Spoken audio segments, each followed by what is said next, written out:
What up, y'all? This is Mr. Downtown Melo, and you're listening to the Entertainment Report on iHeartRadio, live from Orlando for Monday, January 23rd, 2023, delivering some major stories and trends going on in the world of entertainment and beyond. You can follow the show on Facebook, Twitter, or Instagram, facebook.com/The Entertainment Report with Ray Melo, that's RAYMELO, on Twitter at The Enter Report, or on Instagram at The Entertainment Report. You can listen to the show anytime you want on iHeartRadio. Just go to iHeart.com or your iHeart phone app, search for The Entertainment Report, and it'll take you to the page. Everyone had a fantastic weekend. Actress Brooke Shields got a standing ovation Friday at the Sundance Film Festival following the premiere of a new documentary in which she alleges she was raped by an unnamed Hollywood figure. The 57-year-old Shields was acknowledged by attendees following the first screening of the documentary Pretty Baby at the Utah gathering, the Daily Beast and Variety reported. In the film, Shields claimed she was raped decades ago in her early 20s when the former child star was looking for work following her graduation from Princeton University. The actress does not name her alleged attacker in the two-part documentary, but does give details about what she said happened after the meeting the film industry figure for dinner on the pretense of finding work.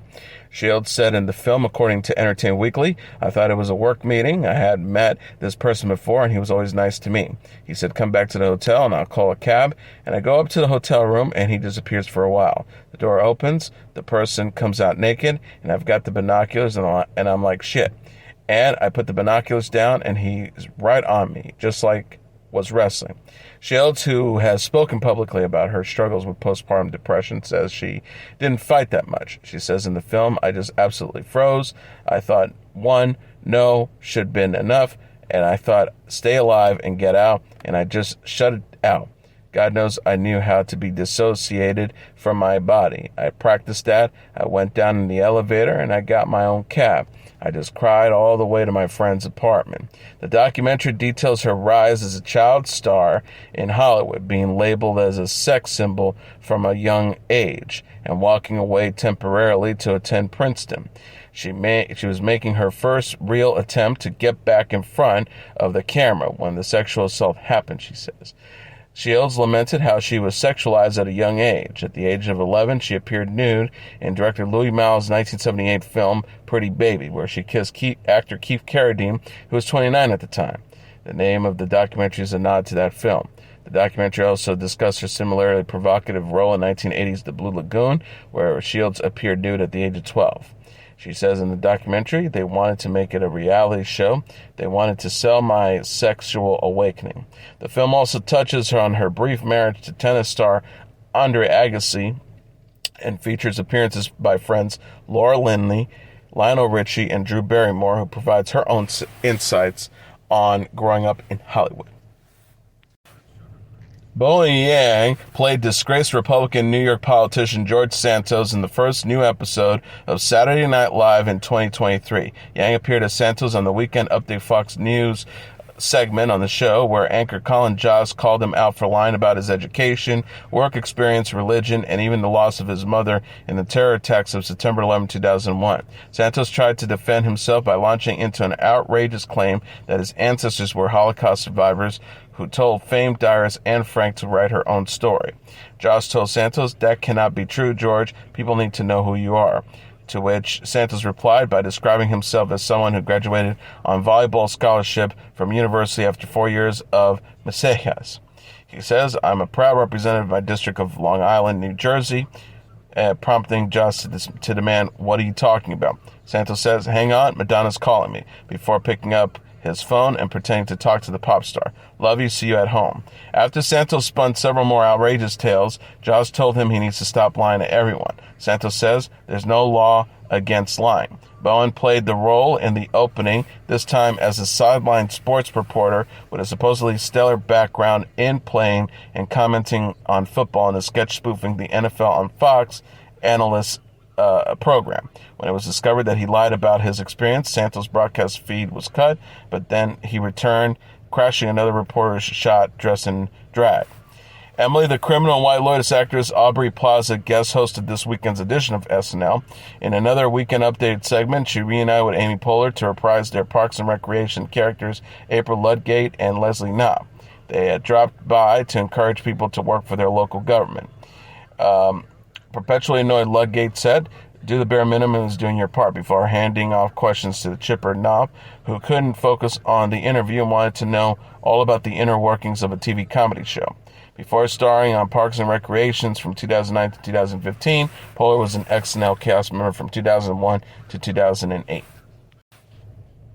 The current 14th season of NCIS Los Angeles will be the CBS crime drama's last. CBS Entertainment President Amy Reisenbach said in a statement, "For 14 seasons, NCIS Los Angeles has been a stalwart of our lineup of characters who were a joy to watch. It's no surprise the show succeeded as a global franchise. From day one, the cast, the producers, the crew were amazing network studio partners, and their teamwork, talent, and spirit vividly came through on the screen. We are so grateful for the collaboration and remarkable run of these treasured members of our CBS family and plan to give them the best send-off they and their fans deserve." Starring LL Cool J and Chris O'Donnell, the show will have its series finale on May 14th. It will have run for 322 episodes. LL Cool J wrote on Instagram Friday, "After 14 seasons, this is the perfect timing to end at NCIS LA on our top of our game." He says, "I'm looking forward to continuing my fruitful partnership with at CBS TV. They invested in our Series B round and became a strategic partner with at Rock the Bells. More exciting announcements and dates ahead." Cobra Kai's 6th season will be its last, the series creators announced Friday. Josh Harold, John Hurwitz, and Hayden Schlossenberg shared a letter with fans on Friday. They said in a joint statement, "Reacquainting the world with the Karate Kid universe has been our humble honor. Making Cobra Kai has allowed us to join the same hallowed dojo once inhabited by the great Robert Mark Kamen, John Avildsen, Jerry Weintraub, and all the amazing original cast members. It has also enabled us to play Sensei, expanding the original storyline and birthing a new generation of underdogs. We've never once taken this opportunity so granted." The Netflix show starring Ralph Macchio and William Zabka takes up where the Karate Kid film left off. In the series set 30 years later, the tensions between Daniel LaRusso, played by Macchio, and John Lawrence, played by Zabka, continues to fester. Last season, Cobra Kai notched 95 and 105 hours of viewership in consecutive weeks. The trailer for Cobra Kai Season 5, which counts Will Smith and Overbook Entertainment among its executive producers, promises the biggest and baddest season yet, but it will be the final one. The creators added, saying the show's franchise was the best on the planet. "Our day one goal with Cobra Kai has always been to end it on our terms, leaving the valley in the time and place we've always imagined. So it is immense pride and thankfulness that we are able to announce that announcement. However, there may be some light yet in the franchise series." The statement ended with "Cobra Kai never dies." And last year, Hurwitz talked about a future beyond the existing show. He said to Entertainment Weekly, "There are ways to, and you see it with other shows and other franchises, of being able to play within this universe, get those Karate Kid vibes and feel out there in different ways. That is our mind, like, okay, how do we land these characters in an awesome place? And how can we continue playing with some of these action figures in ways beyond that?" He added, "Every option is on the table. It's a special piece of entertainment that we've connected to, and now, even more than 5 years ago, we're dying to explore more." Invincible will return for a second season in late 2023. Prime Video announced the news and a teaser for Season 2 on Friday. Invincible is an animated superhero series based on the Robert Kirkman, Chloe Walker, and Ryan Ottley comic book series of the same name. The show follows Mark Grayson, a.k.a. Invincible, a teenage superhero trying to live up to his dad, Nolan Grayson, a.k.a. Omni-Man, the most powerful superhero on the planet. Stephen Yeun voices Mark, and with J.K. Simmons as Nolan, and Sandra Oh as Mark's mom, Debbie Grayson, Jillian Jacobs, Andrew Rannells, Walton Goggins, Chris Demonopoulos, Zachary Quinto, Jason Mantzoukas, and Seth Rogen also have voice roles. The teaser shows Mark and Alan the alien catch up at the diner where Mark works.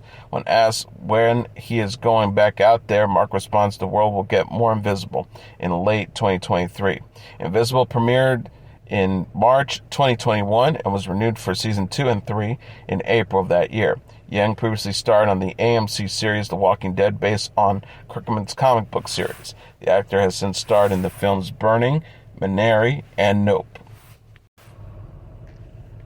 Netflix is teasing the new series Freeridge. The streaming service shared a poster for the teen drama series Friday. Freeridge is a spin-off of the Netflix series On My Block, which had a 4-season run from 2018 to 2021. The spin-off follows a new group of teens in Los Angeles neighborhood of Freeridge who accidentally unleash a curse.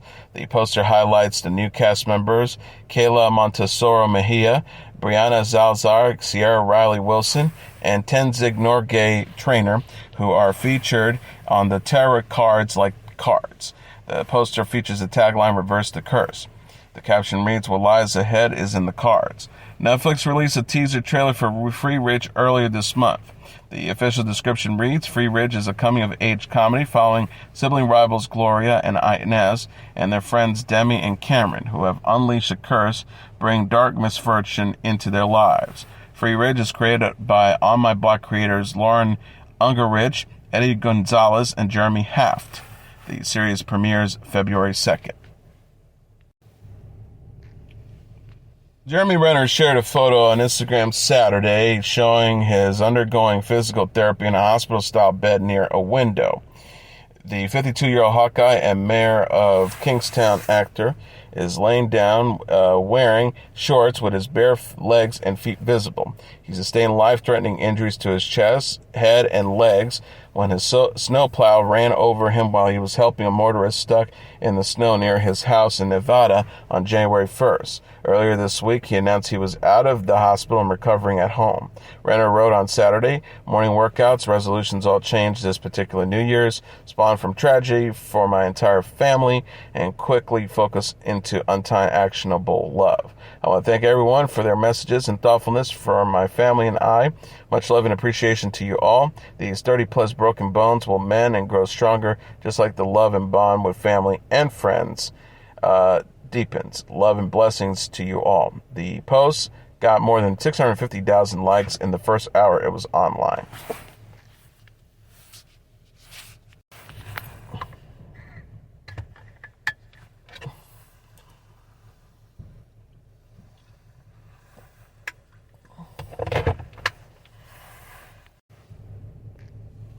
Priscilla Presley, film producer Joe Weinshaker, Duchess of York Sarah Ferguson, and talent manager Jerry Schilling spoke at Lisa Marie Presley's public memorial service in Graceland in Memphis on Sunday. The singer-songwriter died on January 12th of cardiac arrest at the age of 54. She was the only child of actress Priscilla and rock and roll legend Elvis Presley, who died in 1977.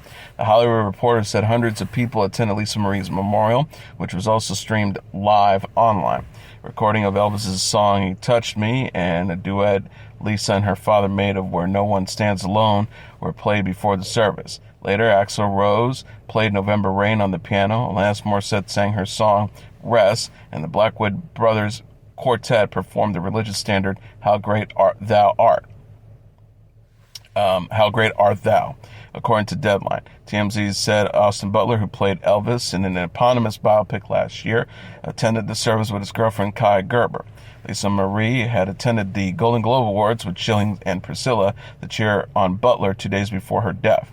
Lisa Marie is survived by 3 daughters who are inheriting the Graceland Museum and estate. His son Benjamin fatally shot himself in 2020 when he was 27. Ben Smith Peterson, the husband of Lisa Marie's eldest child, actress Riley Q, read a eulogy she had written at Sunday's memorial. The message reads, "Thank you for being my mother in this life." Q wrote, "I'm eternally grateful to have spent 33 years with you. I remember how it felt to be loved by the most loving mother I've ever known." Q's letter also mentioned her own only child, whom People.com confirmed was born last year. She wrote, "I hope I can love my daughter the way you love me, the way you love my brothers and sisters. Thank you for giving me strength, my heart, my empathy, my courage, my sense of humor, my manners, my temper, my wildness, my tenacity. I'm a product of your heart, my sisters, and a product of your heart. My brother is a product of your heart." A new documentary about South Korean singer and rapper J-Hope is coming to Disney+. J-Hope in the Box will premiere February 17th on Disney Plus and Weverse. J-Hope is a member of the boy band BTS. The documentary gives a behind-the-scenes look at the making of his debut solo album, Jack in the Box, a private listening party for the album, and his 2022 Lollapalooza performance. Disney Plus previously released the BTS concert film BTS Permission to Dance on Stage, LA. J-Hope released Jack in the Box and a music video for the song Arson in July. The singer was the first member of BTS to release a solo album. BTS also consists of Jin, Suga, RM, Jimin V, and Jungkook. The group announced in October that it will take a hiatus as the members have fulfilled their mandatory military service in South Korea and pursue their solo careers. Sam Smith is back with new music. The 30-year-old singer released the single Gloria on Thursday. Gloria is the title from Smith's forthcoming album of the same name. Gloria also features the singles Love Me More and Unholy, along with the songs No God, Hurting Interlude, Lose You, Perfect with Jesse Reyes, How to Cry, Six Shots, Gimme with Coffee and Jesse Reyes, Dorothy's Interlude, I'm Not Here to Make Friends, and Who We Love with Ed Sheeran. Smith will release Gloria on January 27th. The singer discussed the meaning of Gloria during Thursday's episode of The Tonight Show starring Jimmy Fallon. He says, "It's a word that means a lot to me throughout my life, and the Laura Branigan gay anthem Gloria is something I've always heard in gay clubs, and then Gloria in school through singing hymns and stuff. But for me, Gloria is something that I've called a spirit inside of me that says to me, you keep going, you've got this, carry on. It's a fighting spirit within me."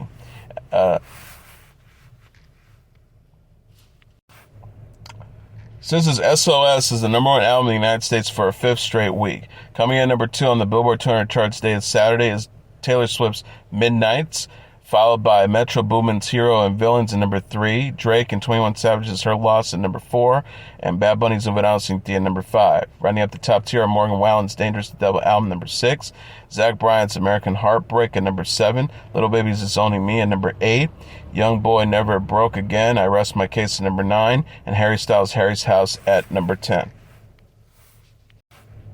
And finally, Avatar: The Way of Water is the number one movie in North America for a 6th consecutive weekend, earning an additional $20 million in receipts, BoxOfficeMojo.com announced on Sunday.